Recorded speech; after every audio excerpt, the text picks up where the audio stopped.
अभी तक मैंने एमपी महिला सुपरवाइजर की बिल्कुल भी प्रिपरेशन नहीं करी है। क्या मेरा अभी भी मैं अगर स्टार्ट करूं तो हो जाएगा सिलेक्शन? ऐसे कई कमेंट्स मेरे चैनल पे या फिर अलग अलग वीडियोज पे अलग अलग लोगों ने किया है। एक परफेक्ट मैं कमेंट यहाँ पे पढ़ना चाहूंगी, जो उन्होंने बोला था कि मैम, पहली बात तो आप ये बता दो कि मिनिमम हमारे पास कितने दिन बचे हैं। वो तो देखो एएसबी ही बता सकता है, बट फिर भी मैं अपना अंदाजा बताऊंगी जरूर। और दूसरी बात उन्होंने ये पूछा था, अगर जितने भी दिन बचे हैं और मैंने अभी तक कुछ भी नहीं पढ़ा है, मेरी आंख अब खुली है, तो क्या मैं अभी सिलेक्शन ले सकती हूँ? इन दोनों क्वेश्चन के आंसर मैं वन बाई वन दूंगी। पहला उन्होंने जो क्वेश्चन पूछा है कि कितने दिन मिनिमम बचे हैं, अकॉर्डिंग टू अभी तो देखो जस्ट ऑफिशियल कैलेंडर तो आया नहीं है, लेकिन जैसे कि उन्होंने पहले जब उन्होंने प्रॉपर एक नोटिफिकेशन भी नहीं कह सकते हैं, जब एक उन्होंने वैकेंसीज के बारे में बताया था, तब उन्होंने ये बताया था कि महिला सुपरवाइजर की या एमपी महिला पर्यवेक्षक 2024 का एग्जाम जो है वो नवंबर में लेंगे। आज हो गया 16 ऑफ सितंबर, मतलब हमारे पास लगभग 15 दिन है किसके, सितंबर के, और पूरा एक महीना है अक्टूबर का। तो मान लो कि अगर नवंबर फर्स्ट वीक में लेते हैं, हालांकि वो अगर उनको लेना भी होगा तो वो मिड नवंबर में लेंगे या फिर लास्ट नवंबर में लेंगे, बहुत ज्यादा चांसेस हैं कि वो मिड नवंबर में ले लेंगे, ठीक है। अब अगर 30 दिन हम पूरा अक्टूबर का 31 दिन मान के चलते हैं, चलो 30 ही दिन लेते हैं, ठीक है, अक्टूबर का 30 दिन और 15 दिन हमारे सितंबर के मान के चलते हैं, तो अभी भी जो मैंने स्ट्रेटेजी बताई है और जो मेरा मेंटरशिप बैच में जो मैं करवाऊंगी, आज से ही क्लासेस स्टार्ट होंगी, अगर किसी को एडमिशन लेना हो तो ले लो, क्योंकि अगर एक बार क्लास स्टार्ट होगी तो फिर आप लोग पीछे हो सकते हो, ठीक है। और मुझे ये भी पता है कि जैसे ही एग्जाम की डेट आ जाएगी, जैसे ही ऑफिशियल नोटिफिकेशन आ जाएगा, सब भरेंगे, सब आएगी, लेकिन मुझे वो भीड़ नहीं चाहिए जो अभी से सीरियस है, मुझे सिर्फ वही बच्चे चाहिए। तो इसीलिए 45 डेज मैं अभी मान के चल रही हूँ, आप लोग भी मान के चलो कि 45 डेज मिनिमम है आपके पास।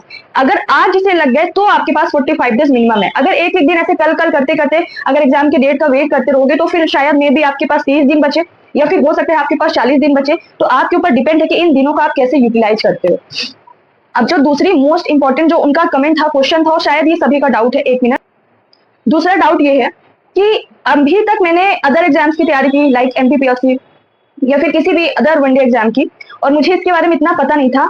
अभी जाके पता चला है, मैंने इसके बारे में कुछ भी नहीं पढ़ा है, मुझे सिलेबस भी नहीं पता है। तो क्या मैं अभी अगर लग के दूं तो आपका सिलेक्शन या हमारा सिलेक्शन हो सकता है? तो मैं बोलूंगी डेफिनेटली यस। ये पर्टिकुलर इंसान बाय इंसान सभी के सोचने के तरीके पे डिपेंड करता है। आप हमेशा याद रखो कि एक इंसान का एग्जाम क्लियर होगा या नहीं, ये उसका माइंडसेट तय करता है। अगर लाइक मैं अपना एग्जांपल देती हूँ, मैंने फॉर्म भर दिया, महिला सुपरवाइजर का फॉर्म भर दिया, बट मैंने मन में सोचा कि ठीक है, इतने सारे लोग कंपटीशन में बैठे हुए हैं, इतने दिनों से प्रिपरेशन कर रहे हैं, बट मेरी प्रिपरेशन तो नहीं है, पर ठीक है, चल के देख लेते हैं, एक बार ट्राई करने में क्या जाता है, कोशिश करने में क्या जाता है। तो 50% तो मैं वहीं पे हार गई, पहले ही हार गई। 50% चांसेस तो मेरे पहले से ही हट गए कि मेरा सिलेक्शन नहीं होने वाला है।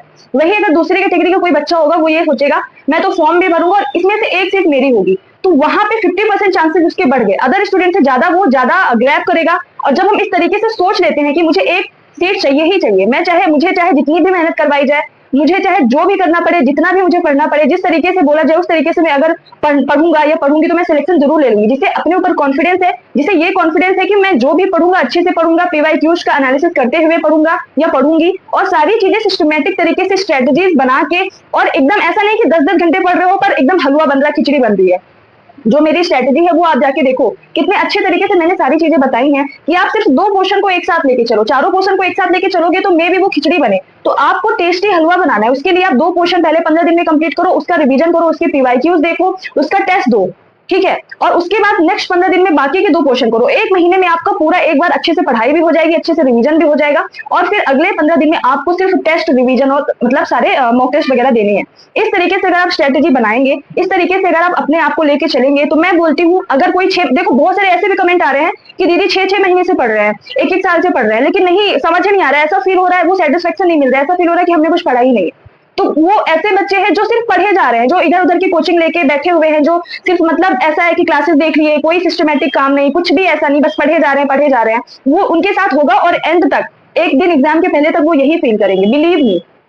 इसीलिए मैं बोलती हूँ कि जब भी आपको पेड़ काटना हो तो जिससे भी आप कुल्हाड़ी से, जिस कुल्हाड़ी से पेड़ को काटना है, सीधे आप प्रहार मत ना करके आपको उसकी कुल्हाड़ी की धार को तेज करने के लिए उसमें आपको समय देना है, उसमें आपको टाइम देना है। तो आपको अपनी धार को अगर तेज करना है, अगर आप पढ़ना है तो सिर्फ स्टार्ट मत हो जाओ पढ़ने। पहले जैसे आज से मेरी क्लास जो स्टार्ट हो रही है मेंटरशिप की, आपको अगर लेना है तो एप्लीकेशन डाउनलोड करो, स्टडी विद प्राची परिहार, वहां जाके आप कोर्स बाय कर सकते हो मात्र 300 रुपए में। इतने में लोग बर्गर पिज्जा खा लेते हैं, ठीक है। तो आज से स्टार्ट होगी। तो देखो, आपको अगर आज से ही पढ़ाई में लगना है तो आप पहले देखो कि किस टाइप के क्वेश्चन, सबसे पहले तो सिलेबस को देखो। बहुत लोग ऐसे धुरंधर है जो सिलेबस ही नहीं देखते और प्रिपरेशन स्टार्ट कर देते हैं, बुक्स लाके स्टार्ट कर देते हैं। सबसे पहले आपको सिलेबस देखना है। सिलेबस ऐसे वॉल पे चिपकी हुई होनी चाहिए, रटी हुई होनी चाहिए आपको सिलेबस, एक एक पॉइंट सिलेबस के रटे हुए होने चाहिए। दूसरी चीज, आपके पास PYQs, जो भी हमारा मेंटरशिप लेगा उसको PYQs हम उसकी PDF अवेलेबल कराएंगे हिंदी मीडियम वालों को, ठीक है। तो PYQs आपको आपके पास होने चाहिए। आपको पता होना चाहिए कि न्यूट्रिशन से इस टाइप के क्वेश्चन आ रहे हैं। न्यूट्रिशन से अगर आप देखोगे तो एनालिसिस करोगे, क्योंकि मैंने देखे हैं कुछ चीजें कि न्यूट्रिशन से, प्रोटीन से बहुत क्वेश्चन आ रहे हैं, विटामिन से बहुत क्वेश्चन आ रहे हैं, कौन सा विटामिन पानी में घुलनशील है, कौन सा विटामिन वसा में घुलनशील है, ऐसे बहुत ही नॉर्मल क्वेश्चन आ रहे हैं। तो आप क्यों इतना ज्यादा अलग से कार्बोहाइड्रेट्स के बारे में पढ़ोगे, कौन सा मोनोसेकेराइड है, कौन डुअल सेकेराइड है, या फिर कौन सा पॉलीसेकेराइड है, इतना हम डीप में क्यों जाएंगे जहां से क्वेश्चन इजी। हालांकि हमको पढ़ना सब कुछ है, लेकिन जहां से क्वेश्चन इजी आ रहा है उसको हम उसी क्वेश्चन को पहले करेंगे। तो एनालिसिस करके, PYQs देख के, सिलेबस देख के, और फिर प्रॉपर आपके टाइम के अकॉर्डिंग कि किसी के पास 6 घंटा है, किसी के पास 5 घंटा है, और मे बी किसी के पास 7 घंटा है, तो उस टाइम टेबल को बना के फिर आप लगिए कि मुझे इस 15 दिन में इतने पोर्शन को, इतने टॉपिक को अच्छे से पढ़ना भी है, अच्छे से रिवीजन भी करना है, और अच्छे से उनके मॉक टेस्ट या टेस्ट भी देने हैं। सिर्फ आप इतना मेरे कहने पे 15 दिन करके देखो, आपका कॉन्फिडेंस यहाँ से यहाँ तक आ जाएगा। आपको लगेगा कि जो मैंने 6 दिन में नहीं पढ़ा, या फिर जो मैं 6 दिन में कंप्लीट नहीं कर पाई, वो अभी इस 15 दिन में इतने अच्छे से हो जाएगा। आपको खुद बोलते ना कि संतुष्टि मिलेगी, सेल्फ सेटिस्फेक्शन मिलेगा। और पढ़ाई में जब तक आप सेल्फ सेटिस्फाइड नहीं हो, आपको अंदर से यार फील आने लगता है। जब हम पढ़ते हैं ना तो अंदर से फील आता है। और मैं बताऊं कि एग्जाम आपका निकलेगा कि नहीं निकलेगा वो आपको पता होता है। प्रिपरेशन के दौरान हमारा मन बोलने लगता है कि हमारा पेपर निकलेगा कि नहीं निकलेगा। आप कुछ कुछ चीजों के छोटे छोटे नोट्स बनाओ, जैसे योजना। अब योजना इतनी सारी भरी पड़ी हैं, महिलाओं से संबंधित, बच्चों से संबंधित, और अदर योजनाएं जितनी भी सरकार की हैं, केंद्र सरकार की और MP सरकार की। तो क्या आप सिर्फ योजनाओं को बुक से पढ़ के छोड़ दोगे, उनमें कंफ्यूजन नहीं होगा? तो आपको स्मार्टली भी खेलना पड़ेगा ना। आपको योजनाओं के और जैसे अलग अलग थियरीज हैं, इनके छोटे छोटे शॉर्ट नोट्स बनाओ, ताकि आप रिवाइज करो तो सिर्फ उन्हीं नोट्स बना के, या फिर आप A4 साइज में आप प्रॉपर लिख के और चिपका दो। ये सब मैं मेंटरशिप बैच में भी करवाने वाली हूँ। तो सिर्फ आपको सही गाइड करने वाला चाहिए। अगर आप अभी भी, मैं बोल रही हूँ, आपने कुछ भी नहीं पढ़ा, अभी भी आप जाके लेके आओ, बुक्स लेके आओ। बुक्स के बारे में बहुत लोगों ने पूछा, विनर्स की भी अच्छी है, महावीर की मैंने तो पूरा रिव्यू भी दिया है, उसकी मुझे लैंग्वेज बहुत अच्छी लगी, विनर्स की, PYQ भी और थ्योरी भी। सॉरी, विनर्स की नहीं, महावीर की, ठीक है, PYQ क्योंकि मैंने वो खुद देखी है। तो PYQs की भी बहुत अच्छी है महावीर की, और थ्योरी की भी बहुत अच्छी है। उसके अलावा बहुत लोगों ने बोला विनर्स की भी अच्छी है। तो आप कोई भी बुक लेके आओ और सिलेबस रखो, PYQs देखो। सबसे पहले जब सुबह उठो रोज तो PYQs देखो। अगर आपको कोई भी टॉपिक पढ़ने हैं, बैठना है, तो आप पहले PYQs देखो कि अगर न्यूट्रिशन पढ़ना है, लाइक, ठीक है, तो आप PYQs, प्रीवियस ईयर के क्वेश्चंस देखो कि हाँ ठीक है, न्यूट्रिशन से इस टाइप के क्वेश्चन यहाँ टॉपिक से ज्यादा पूछे जा रहे हैं। और अगर वो क्वेश्चन पूछा जा रहा है तो उसका तरीका क्या है, क्या घुमा के पूछा जा रहा है या फिर सीधे सीधे क्वेश्चन पूछा जा रहा है, कैसे क्वेश्चन पूछे जा रहे हैं, और कितनी मात्रा में क्वेश्चन पूछे जा रहे हैं न्यूट्रिशन से। ठीक है, आपने देख लिया आधे घंटे, आपने क्वेश्चन पढ़ा, उसके आंसर भी देख लिया और आसपास का एक्सप्लेनेशन भी देख लिया। आधे घंटे में आई थिंक आप 30 या 40 क्वेश्चन कवर कर लोगे। बस उसको खत्म, हटा दो आप PYQ, उसका काम हो गया एक दिन का। अब आप बैठो और 2 घंटे का टाइमर लगा के बैठो, और फिर आप आराम से न्यूट्रिशन पढ़ो। सारी थ्योरी जब आप पढ़ोगे ना तो आपको समझ आएगा, अच्छा PYQ यहाँ से पूछा था, इस तरीके से पूछा, तो थोड़ा आप ज्यादा ध्यान देके पढ़ोगे। ये होती है स्मार्ट स्ट्रेटेजी कि आप थ्योरी पढ़ने के पहले ही जब आप PYQ पढ़ोगे तो आपको लगेगा, पढ़ते टाइम समझ आएगा कि ये ज्यादा इंपॉर्टेंट है, आप वहां पे इंपॉर्टेंट टिक कर सकते हो, हाईलाइट कर सकते हो, ये कम इंपॉर्टेंट है।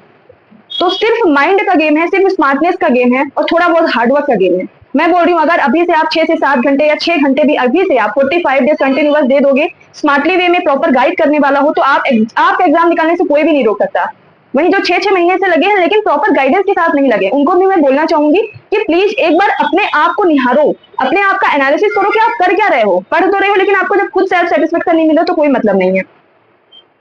और ये मैं ऐसे ही नहीं बोल रही हूँ, यहाँ पे आके मैं कोई भी चीजें बोलती हूँ, कुछ भी बोलती हूँ, तो अपने अनुभव, अपने एक्सपीरियंस और अपने रिजल्ट के बलबूते पे बोलती हूँ। मैंने 2 स्टेट के एग्जाम्स, वनडे एग्जाम्स क्लियर किए हैं, मध्य प्रदेश के भी और उत्तर प्रदेश के भी। उसके एक्सपीरियंस पे बोल रही हूँ कि ये सारी चीजें होती हैं। एक इंसान सिस्टमेटिक पढ़ रहा है, उसका रिजल्ट अलग होगा, और एक इंसान सिर्फ पढ़े जा रहा है बिना सोचे समझे, उसका रिजल्ट अलग होगा। बाकी आप पे मर्जी, आप मेरी बात माने या ना माने। Thank you so much. जय हिंद, जय भारत।